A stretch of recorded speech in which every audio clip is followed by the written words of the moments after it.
nó hiện thấp lao đi nó nó nè.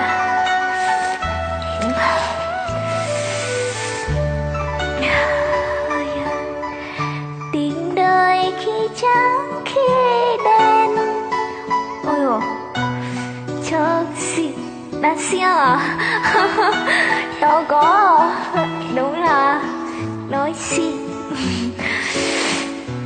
Đợi nghe bún nó theo, đợi nghe cho tích thao nè. Việc mình đâu mà nó chúa xả đi lời xứ nè. Nó mà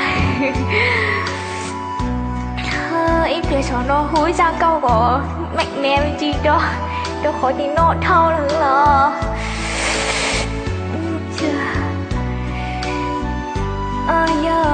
kinh hiểu ngồi là nó mà sắp có bà bư thôi ná.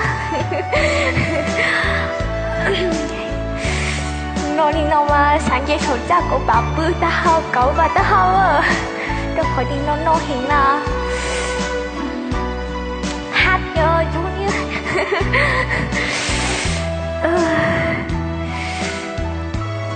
nên nhớ lúc đấy thật được khi cũng báo theo với chia sẻ lẫn nhau hết. Chúng mình chào nó nên cảm thấy buồn đôi hết á.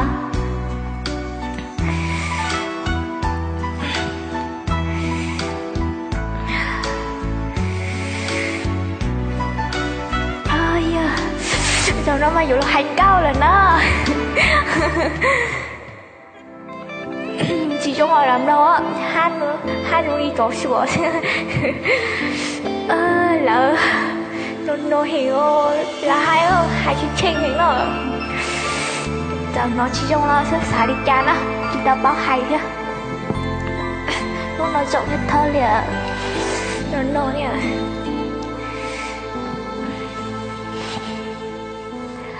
Có hai chia cho lử tìa mà trở lo xin thìa tìa nó ngã chi tàu đầy tàu lưu lo úa cụ tu có thìa ly.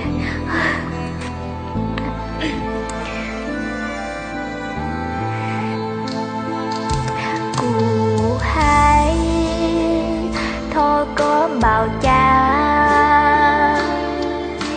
hai ta xua cha xua giang chị nó nói hai chị lái đi là chị mua lử tu vua lù co chưa cù.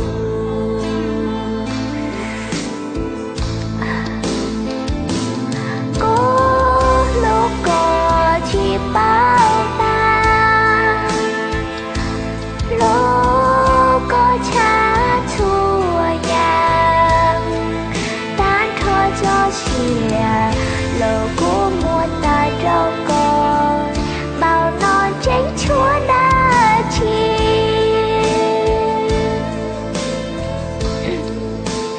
dù lú ye lú tiền nó to ye trao lư tia chỉ mua trao có thìa cu tao lo chỉ lu lo chỉ thìa gì là là nó hiểu là lo hành ở chi sư giờ chi dâu rất xả đi chán đó. Kinh hiểu đi nó mà nó đi chi mà đã nói tao cả em một tí nó cần tạo lần sư đi chi mà là cắn nha. Nhá chồng nên chị sợ tôi nè chắc chồng cho nên chị nó đem đi xuống nào.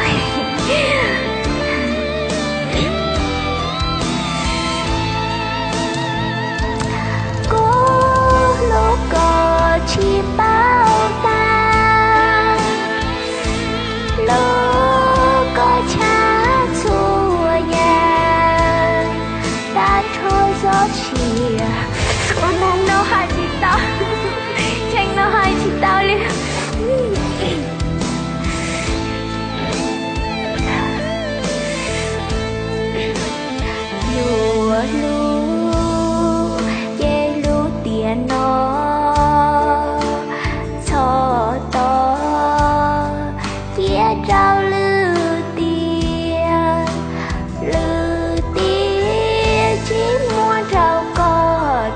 cũ đó lo chỉ lu lo chỉ thiên gì lờ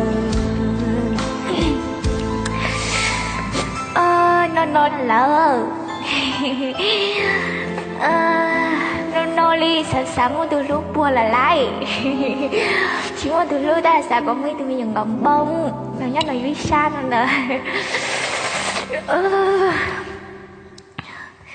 lúc nào mà chân